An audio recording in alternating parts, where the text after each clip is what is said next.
Hello, and welcome to Come to Think of It. My name is Steven Nemorovsky, and I'm your host. Some of you may recall my earlier programming on GrassRoots under the banner None of the Above, which was dedicated to identifying and discussing solutions for our highly polarized and dysfunctional political system. It was a fun run for about 5 years. Come to think of it, we'll focus on politics and government, and we will again be partnering with Ballotpedia. However, now we're going to expand the focus and take on a broader range of issues, and in particular, we're going to take on the world of sound bites and instant gratification media warfare. Too much of our news is driven by information flow measured in seconds and by content that ignores both facts and context. Personally, I pretty much abandoned televised and virtual news sources during COVID. It became almost impossible to determine truth from fiction, and it became almost impossible to obtain the breadth of information required to form intelligent and advised opinions on topics of critical importance. I began reading longer essays and books on topics of importance to me, and also began listening to longer, content-based podcasts. I don't know if I'm any smarter on the issues, but at least I now feel fully informed. So the primary goal of Come to Think of It will be to identify important ideas from more thoughtful, content-based resources and bring the originators directly to you.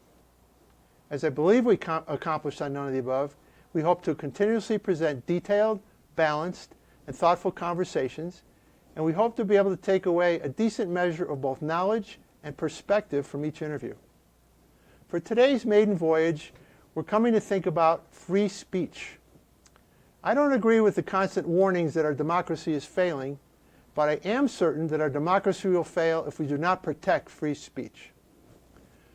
Joining us today is Sean Stevens from the aptly named organization FIRE, the Foundation for Individual Rights and Expression, where Sean serves as FIRE's Chief Research Advisor, directing both the College Free Speech Rankings and the National Speech Index.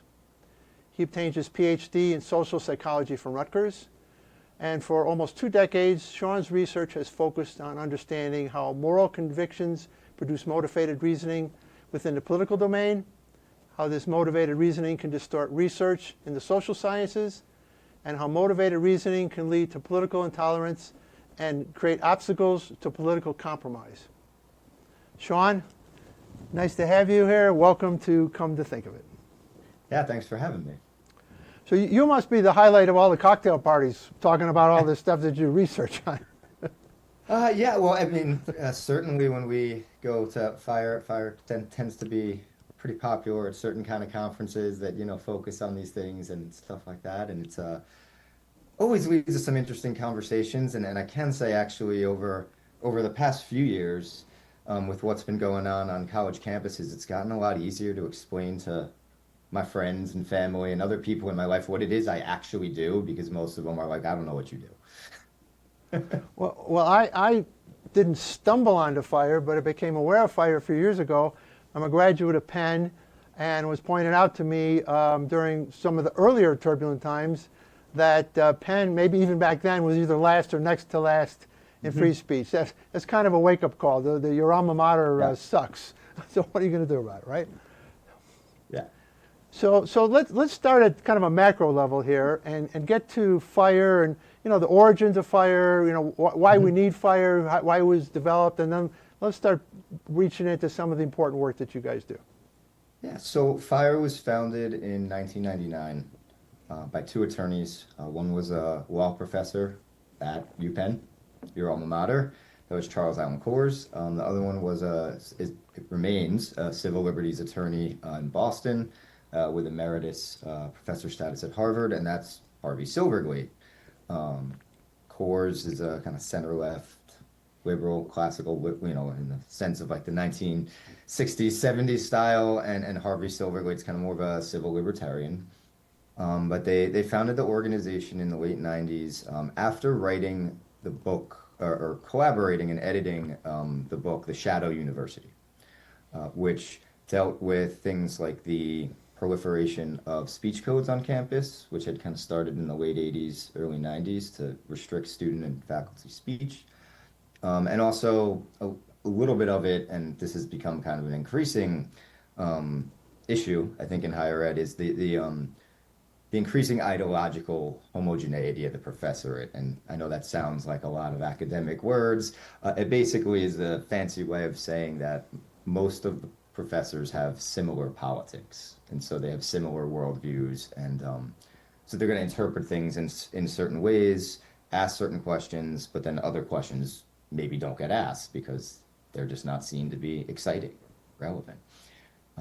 So they originally formed it kind of in response to this book when they started receiving a number of letters from students and faculty about how their speech was threatened on their campuses.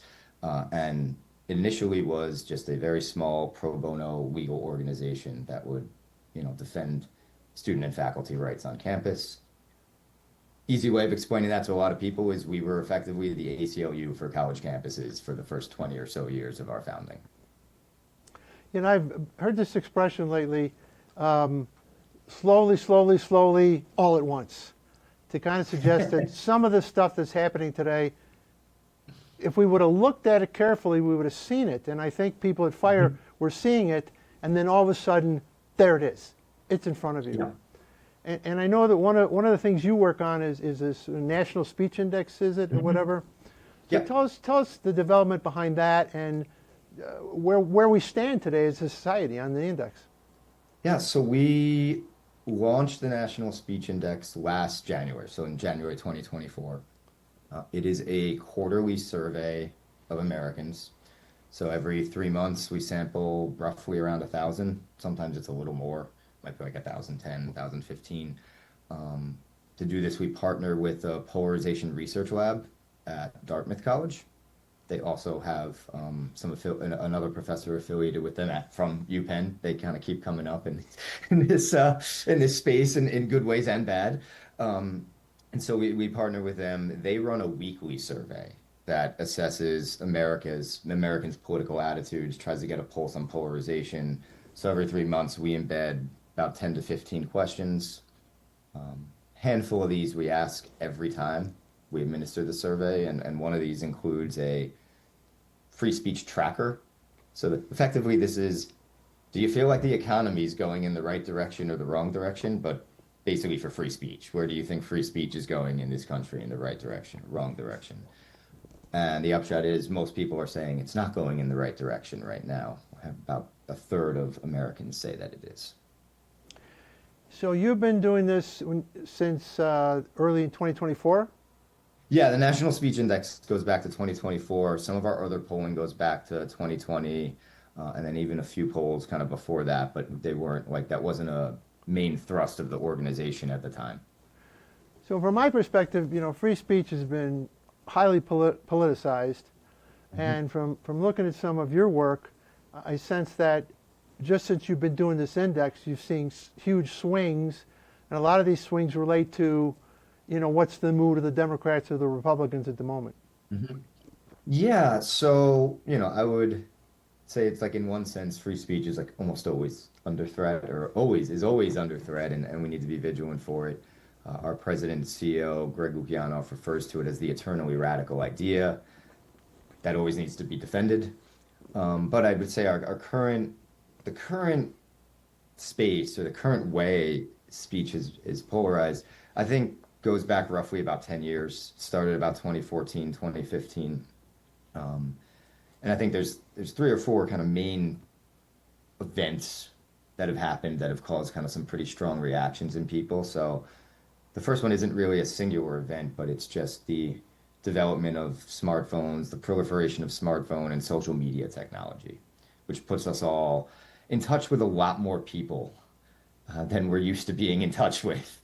And we're in touch with now millions of people at the push of a button, in theory, and our psychology is kind of best designed for much smaller communities than that. Then I think there was the campaign, the 2015, 2016 campaign of Donald Trump and the reaction to him. And then you mentioned early in the intro, COVID, and how that's had an impact on some of the things you do. I would largely agree with you. I pretty much gave up on cable news during COVID because, as you said, I think it became very hard to discern truth from, I wouldn't even necessarily say fiction, but more an inability to admit that we really didn't know what was going on. and we were trying to come up with solutions by the day, and we're trying things. And instead of admitting that to a degree, it was, oh no, we know this is right. And I don't think that was very positive. But yes, I think responses to those events have certainly driven the way Democrats and Republicans have seen the issue.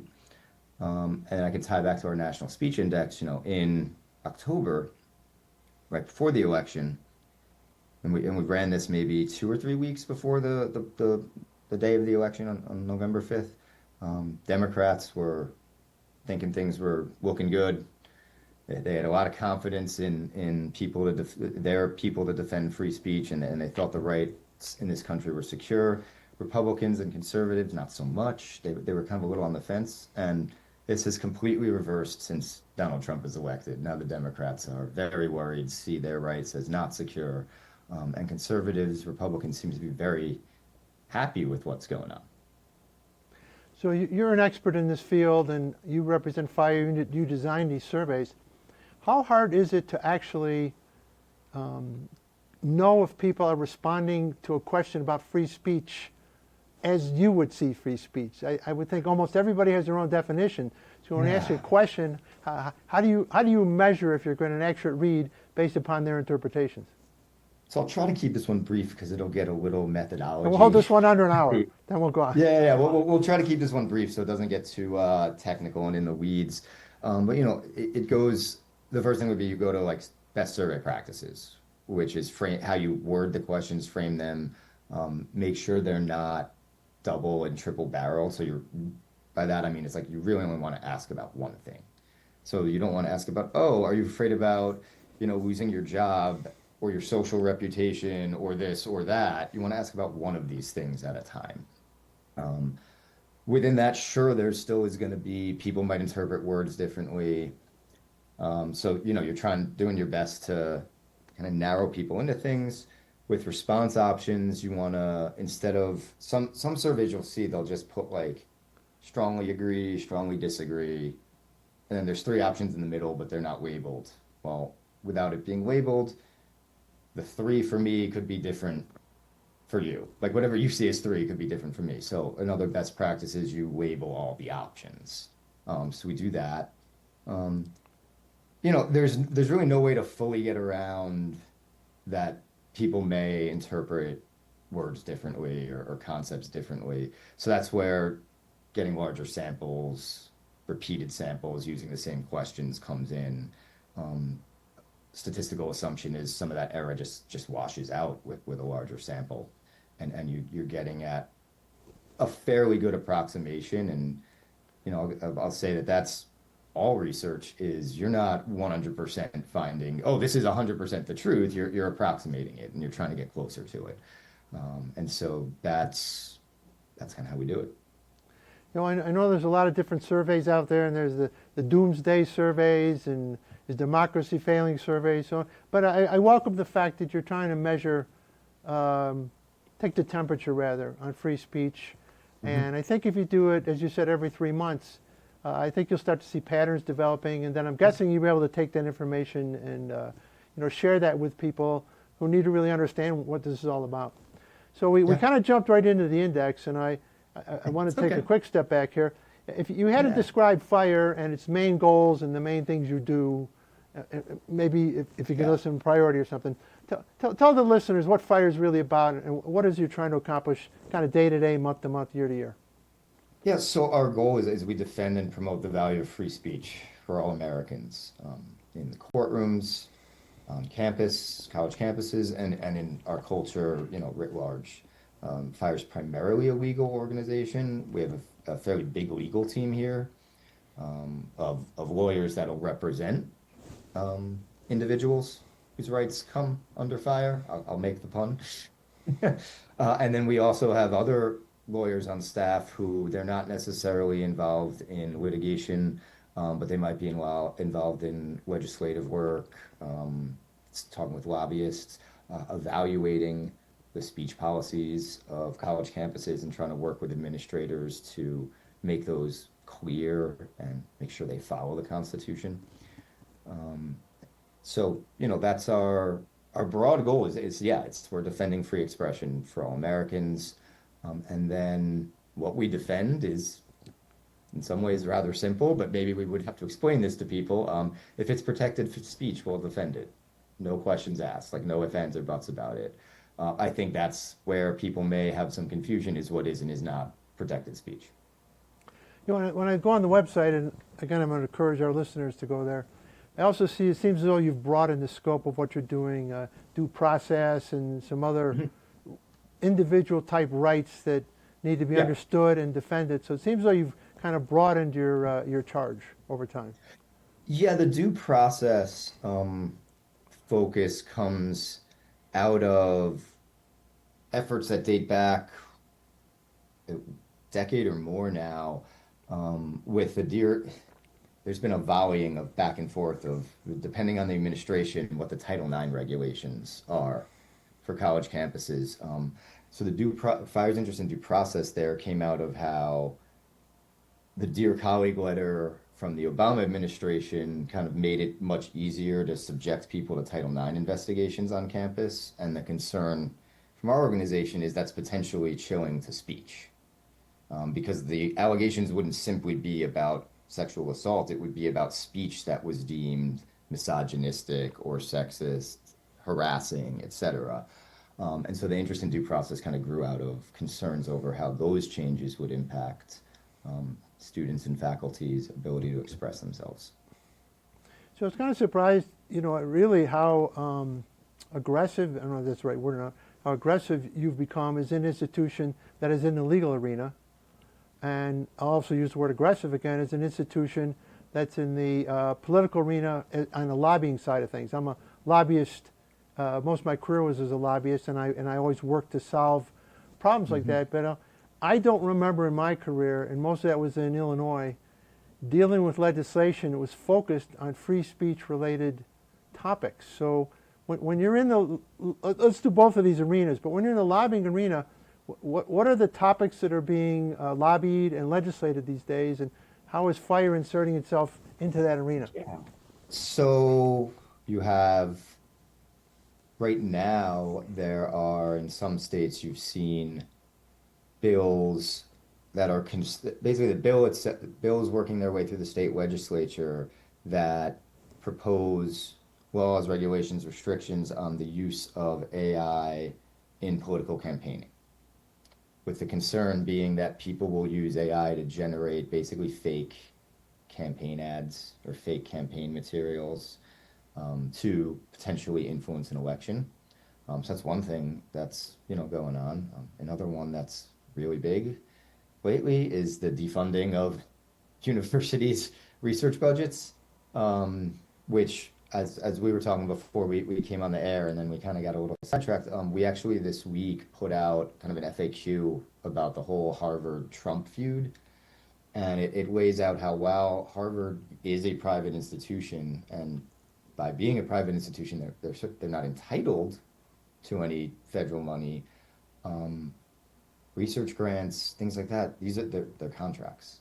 So this is a legal contract that was agreed to. So it's very likely that the administration cannot just strip universities of this funding without, justifying it and without presenting reasons why they have breached the contract. And I wasn't, we did talk off screen. I wasn't going to go there today because I feel this is kind of developing. And sometimes when something's developing, you don't know what the right questions are, you don't know what the right answers are. So maybe we can have you back or someone from Fire to talk about that part. But it is out there, and it's important, and all of these things kind of touch on free speech, but you just mentioned something that I guess caught me a bit off guard. We're in the world of AI. I haven't dabbled in it yet. I probably never will. I'll let my kids figure it out, and then they'll tell me how to do it. But how do you interpret the battles that you're fighting, particularly in the legislative arena, over AI and how it relates to free speech? How does that break out? Well, I think, as you said, that is a thing where the questions are probably still emerging as we speak, or what questions to ask, or what problems may come with some of these bills. It's kind of a gray area and unknown to a degree. But I think largely the way we approach it is the speech regulation should be the same as if you're talking in person. So, I mean, while people might not like it, lying is protected by the First Amendment. So, I think in our view, depending on how it's worded and depending on what is intended with some of these AI generated fakes, I mean, a lot of them probably would wind up being protected speech. So I think, that's largely, I think, like how our team would approach it is that, what applies offline should effectively still apply to online communications as well. I'll caveat that a little bit with, sure, we're dealing with new technologies, so we might, there might be things that we ultimately realize down the road that do need maybe to have a little bit, be reined in a little bit. We'll leave it at that. Well, I just leave it at this side. It's probably going to be fascinating to see how this develops because the Constitution basically says that Congress can't pass a law that abrogates free speech, and when you get to AI, you're going to have a whole new definitional Yep. context and a whole new world. So yeah, that's another one we'll come back to when we're ready. So And it'll get informed, through case law and so it could take years for it to kind of really play out and we get a sense of what that landscape looks like. So let's take a quick look at your litigation activities. You mentioned earlier, kind of like at the ACLU on campus or however you define it in that regard. I hadn't realized that FIRE, was so actively involved in litigation.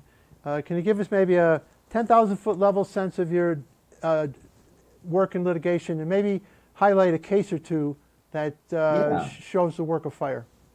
Yeah, so we get involved in a couple different ways. So we do a lot of letter writing on behalf of students and faculty or individuals, just individual Americans now since we've expanded our efforts off campus. But I mean, usually a lot of these letters are going to college administrators, and we might not necessarily be representing the students or faculty we're writing about or the student group that we're writing to the university about, but it's effectively reminding them what their responsibilities are under the First Amendment, explaining to them why they're violating it in this case and what we think their decision should be.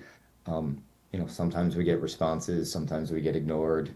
It's a mixed bag there, but that's one way that we're involved, and that can be for people that we're not even representing, but just in general. I mean, you'll see other organizations do this too, like the ACLU will do this at times. Penn America does this. In a related vein, might not be so this wouldn't be to a college campus, but we'll file legal briefs with appeals courts, at the state level, federal level, things like that. We have a faculty legal defense fund, which that's we have a 24-hour hotline that faculty can call in and receive free pro bono legal advice and potentially representation if they need it. And then we do actually take on cases and litigate for people's rights. One you may have seen in the news recently is we are defending Ann Seltzer, the pollster in Iowa, from the defamation suit by the White House and the administration over election interference, since my reading as a pollster is she got an outlier poll, and then kind of the media took the result and ran with it, proclaiming Kamala Harris was going to win Iowa when it's like most of the other polls suggested that wasn't the case. So you probably should have treated it as an outlier. She's a very well-respected pollster, so I'm pretty, I can understand why it was treated differently, but I don't think she was trying to influence the election here. I think she just got, a weird polling result and then reported it like any pollster would. But that's a case that we're currently involved in right now. We've also written letters on behalf of Mahmoud Khalil. We're not representing him, but we've written briefs and letters to the federal government and the DOJ on that as well. Well, I commend you for your work, and it's tough stuff because when you really dig deep into free speech, people have the right to say some very nasty, Sure. unfavorable things, but our Yeah, for Constitution sure. gives them their right And it's tough to be the organization that has to wear that has to defend that. When I was very young, I was growing up in Chicago, and I'm Jewish, there was the famous case about can the Nazis go and march in Skokie. And we've had cases and things like that, throughout my entire life. So I commend your work. And as I said, this is like the 10,000 foot level. What I want to do now, if it's okay with you, let's take a break. And then I want to come back and drill down very specifically on some of the campus stuff. Sure. Food Bank of the Rockies is the largest hunger relief organization in the Rocky Mountain region. Currently, they are responding to the highest levels of hunger they've seen in 10 years. Through their network of hunger relief partners, including those here in Aspen, and food distribution events, the food bank is committed to providing nutritious and familiar foods to individuals across the Western Slope. Here's an example of their great work. When I saw the long line of cars, I thought there's such a need in the valley. What it feels like when you don't have food is that you've let your family down. I'm Sherry Lee, I'm 62 years old, and I live in Grand Junction, Colorado. We were homeless, and they fed us.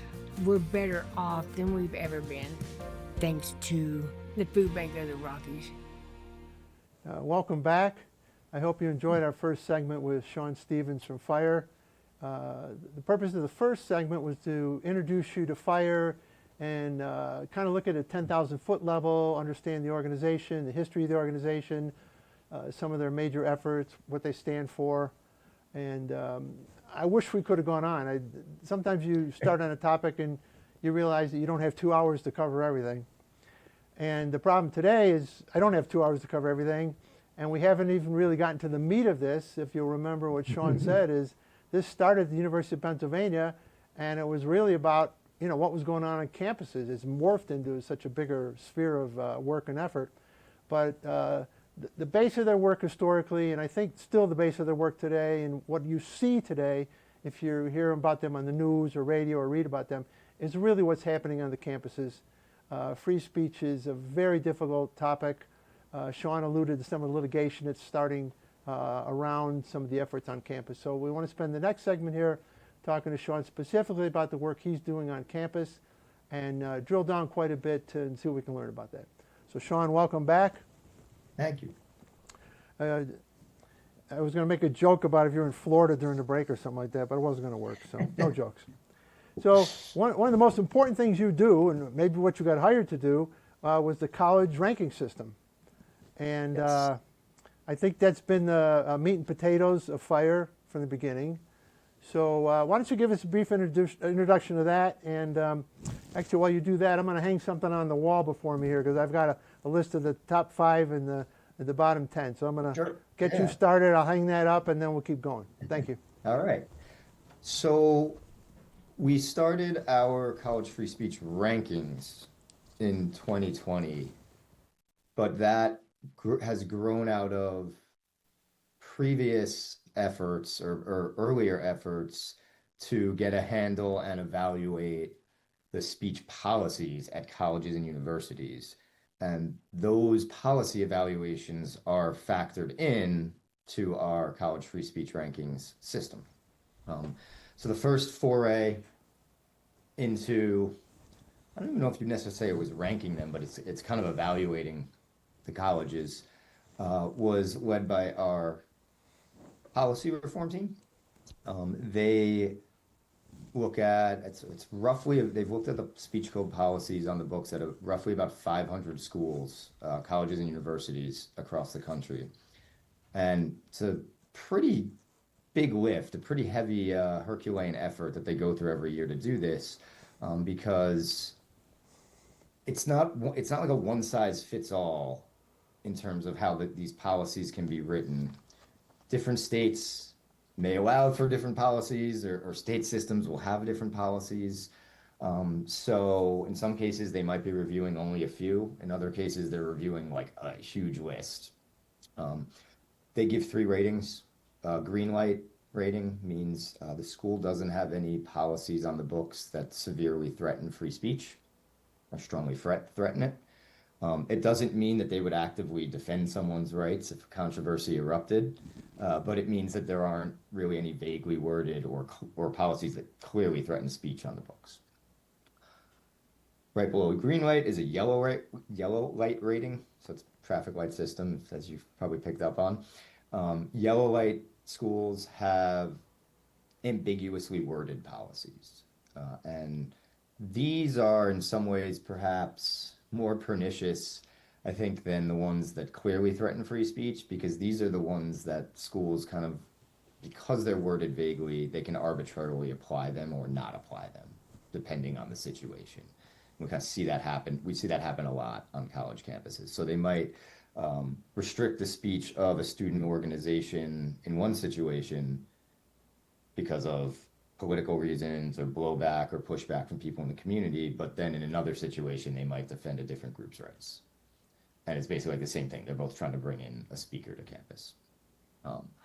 We have a red light rating for schools that have policies on the books that clearly threaten speech and are unconstitutional. And so we make note of those. And then there is a fourth category, but there's not too many schools in it. There's a handful of schools that in their values, they prioritize other things over freedom of expression. And so it's like they clearly don't promise it at their campus, on their campus. So we give out the rating of warning, because it's effectively, hey, you might like to go there, you might like this other thing that they're focused on, but if you care about free speech, we're warning you that it's not really great here. You could get punished for a lot of things. So those are our spotlight ratings. We had some success at getting schools to reform policies over the years, but what we kept kind of encountering, and this predates my time at Fire. I started here in 2020 when we launched the rankings. But they would, Fire would be told, well, that's great, but all you got is this anecdotal evidence, and you've evaluated the speech policies, and you tell us these like stories about these handful of students or faculty that have been punished, but like show us some real numbers, show us some real data that give us a sense that this is a serious problem and not just isolated incidents on a few campuses. So out of that grew our free speech rankings survey, which is effectively a more comprehensive way of evaluating schools. So I'll pause there and see if you have any questions. Well, far too many probably. But one of the things, as we mentioned in the first segment, when you do your surveys, people may have differing ideas of what free speech means to them. Mm-hmm. When you're dealing in the world of universities, my understanding of the basics of the law is that public institutions may have a differing set of standards for determining free mm-hmm. speech than a private institution. So can you walk us through a little bit of that and then tell me how that affects your ranking system? Yeah, so public institution, state school, basically, state college or university, they're subject to the Constitution, so they're subject to the First Amendment. They have to follow it. Private institution can set their own rules. All of the warning schools that the warning schools I mentioned, they're all private institutions. They're allowed to set their own rules.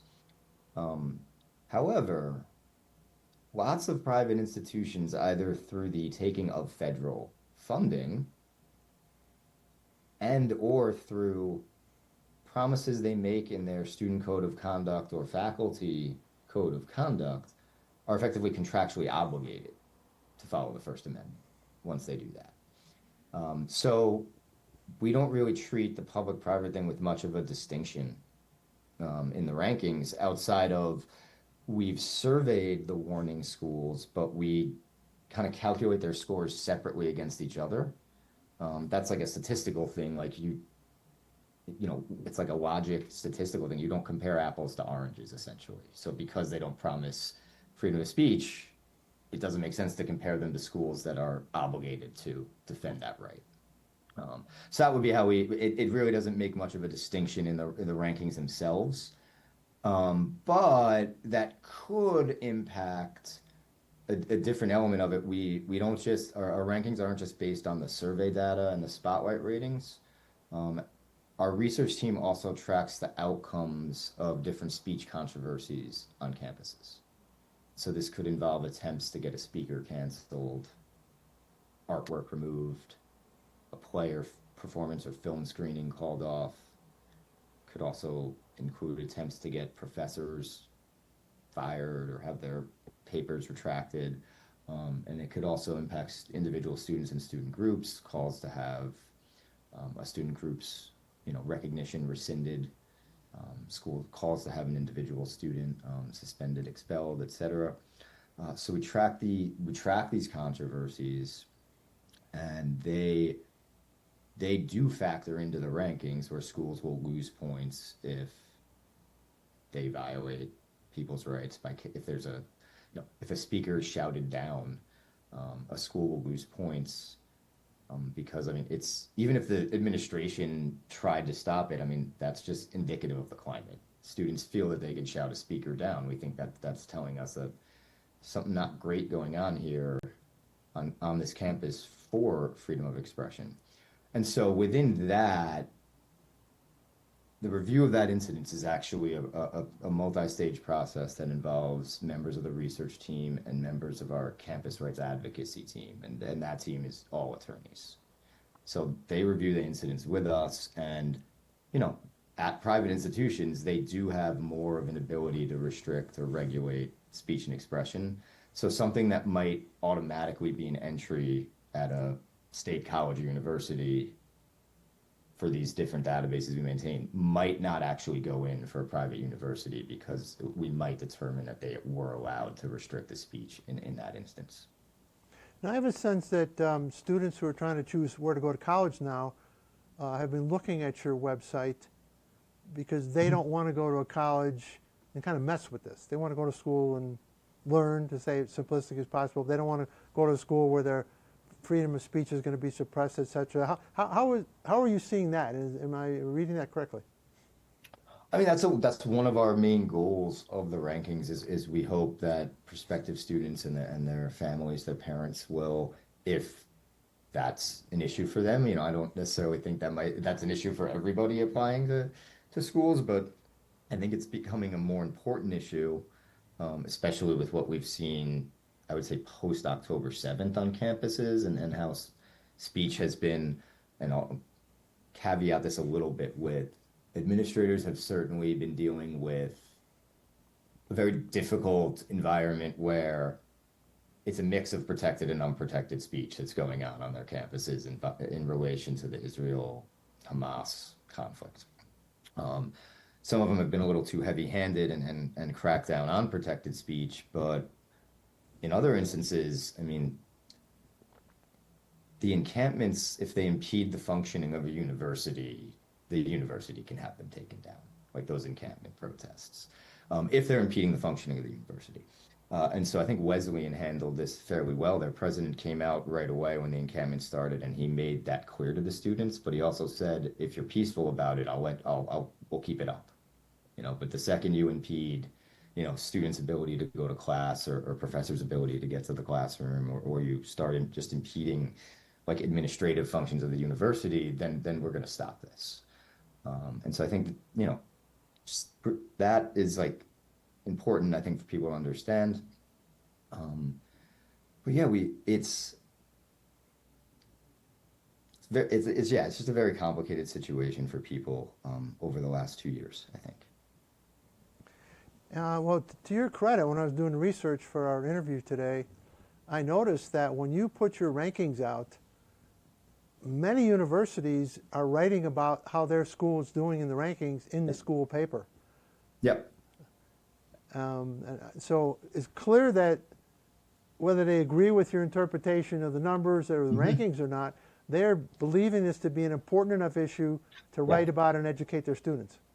Yeah, it's having an impact a lot, and some of those are actually even student reporters a lot of those are student newspapers too, that are interested in it. And I would say that interest from those types of news sources has certainly ticked up over the past year and a half, post October 7th.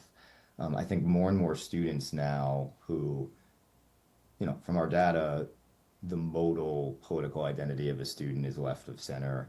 I think for the past decade, up until the last year and a half or so, more left of center speech was not really threatened that much on campus. I mean, it is in some ways, but it's like if you invite Ben Shapiro to campus, your student group's probably going to face a protest. But if you invite like an equivalent, you know, left-wing person to campus, whoever that might be, I'm not really coming up with a good one right now. Or maybe we could Joy Reid, I guess, maybe is a good example.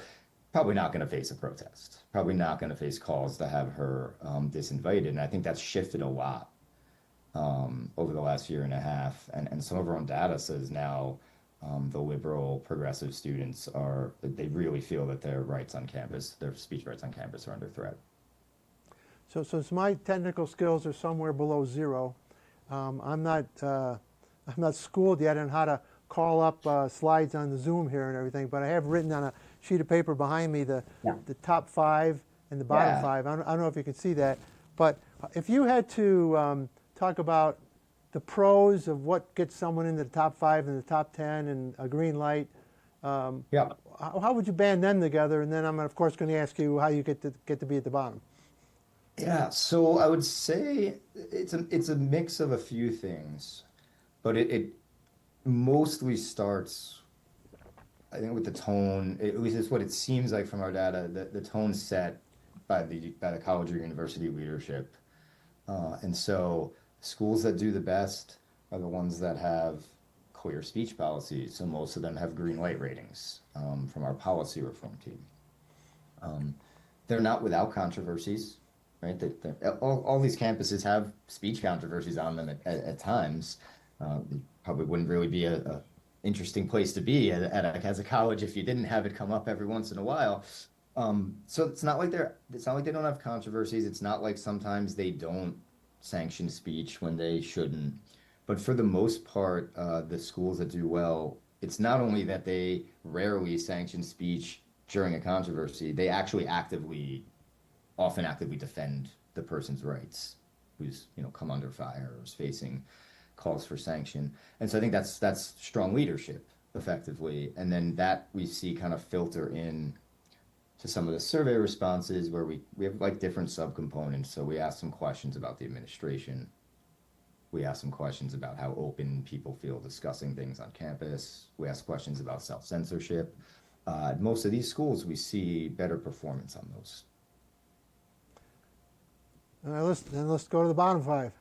Yeah, so on the flip side, what we see there is, and I'll actually say it's you'd think it would probably be, in terms of speech policies, you'd think you'd see it'd be like, oh yeah, the red light schools are going to be down there. But if you look, it's a decent amount of yellow light schools there. And I kind of hinted at that earlier. I actually think that can be more pernicious.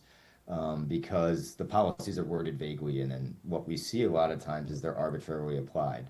The college, and so again, this is over the last decade, this is probably the pattern, and this has probably shifted over the last year and a half. But, for instance, it's far more common to see an event planned by the college Republicans canceled than one by the college Democrats. Over the last year, I'd say the year and a half, Students for Justice in Palestine has been targeted a lot more often on campus, to the point of, I think, over the last 2 years, they're probably the most targeted group on campus for sanction. So they've passed kind of the college Republicans and Turning Point USA and Young Americans for Freedom. Those are kind of 3 more conservative groups that show up a lot in our databases. But so, you have these yellow light policies that they may arbitrarily apply, but then what we also see at these schools is a lot of speech controversies, considerably more than the schools in the top 5, and also the way the administration handles them. They don't often really actively defend the rights of the speaker. Sometimes they'll even condemn them or even applaud what's happened.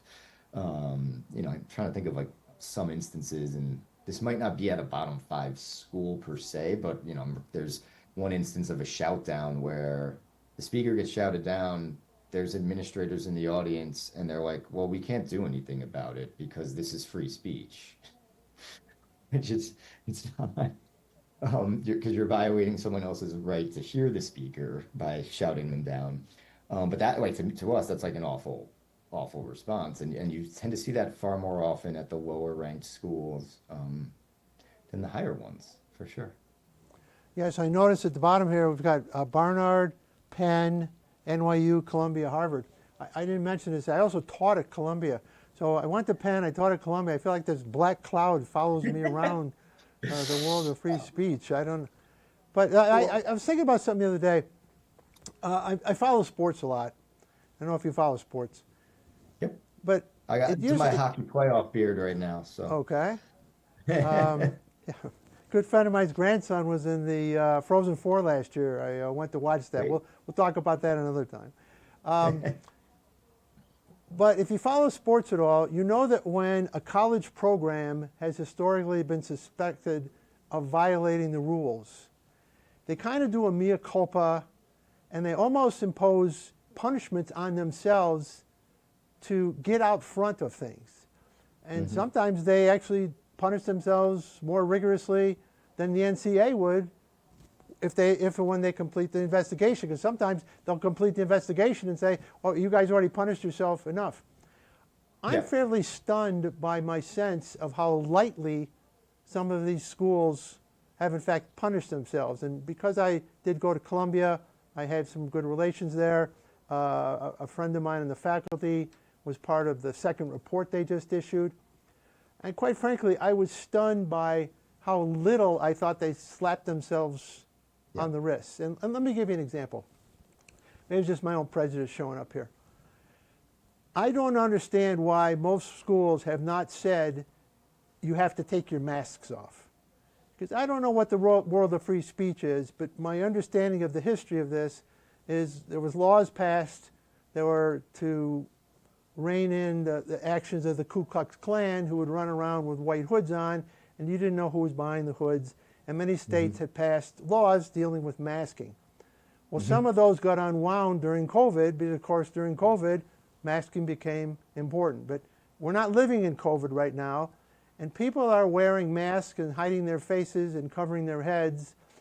So I can hear their words, and I guess they're entitled to their free speech, but I don't know if I think they're entitled to speak freely behind a mask. To me, there's something not right about that. So I'm a little stunned that some of these schools haven't immediately gone to the masking, which is something the Trump administration has immediately gone to in their negotiations. So where's fire coming out on that? That I would actually need to check with our attorneys. Good answer. Yeah, no, I'm like, I don't want to give that. I'm not, it's out of my scope, essentially. So I'm sorry I can't answer that one, but I'm happy to check in and get back to you. No, okay, so I thought it was an interesting question. I respect the fact that you're deferring to your attorneys. You know, and I noticed the other day that there was this battle going on you alluded to between Harvard and Trump, and the Harvard administration said, by the way, you said you were going to put a report out on anti-Semitism a year ago. You haven't put your report out yet. So it seems to me that the colleges are almost self-inflicting some of these wounds because, as I said, if you use the model of the NCAA approach, they should be getting a lot more out front and dealing with this. If fire could wave a magic wand, what are the 3 or 4 things that they would put on a list? If they were whispering in the president's ear, why don't you put this on your list? These are things that would improve free speech on campus. These are things that fire would like to see solved. Do you have such a list? Without going to the attorneys? Yeah, of course. We've, as we've been discussing a little bit about, the speech code policies, reform speech code policies to have a green light rating basically would be one of them. We have actually worked with a handful of universities who reached out concerned about their ranking. And some of the lowest hanging fruit in terms of improving your ranking is if you don't have a green light rating, that's like pretty much the first thing you could do. And, and not just do it quietly, right? Like not just do it behind the scenes and do it quietly, but let the students know. Like let the students and faculty know that this is happening. I can point to the University of South Carolina as a really good example of this. A few years ago, they did very poorly.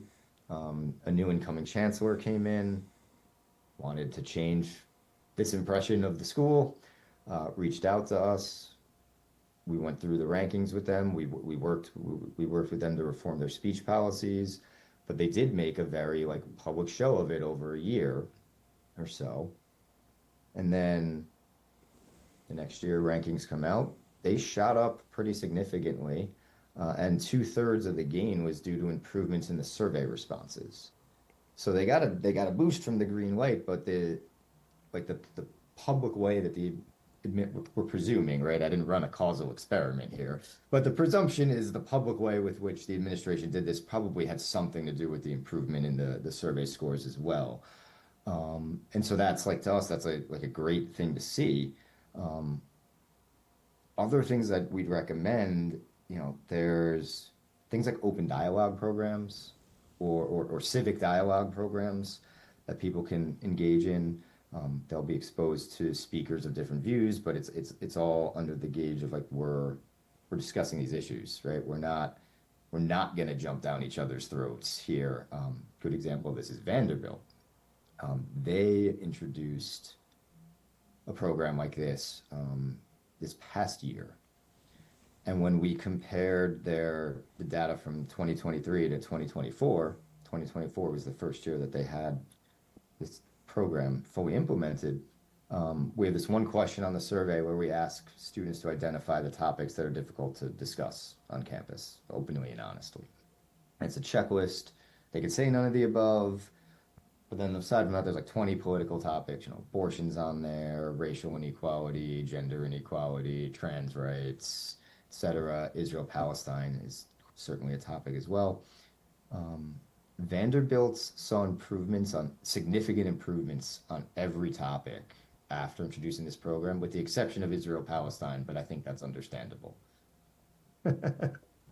given what's going on. So programs like that we think are potentially very impactful.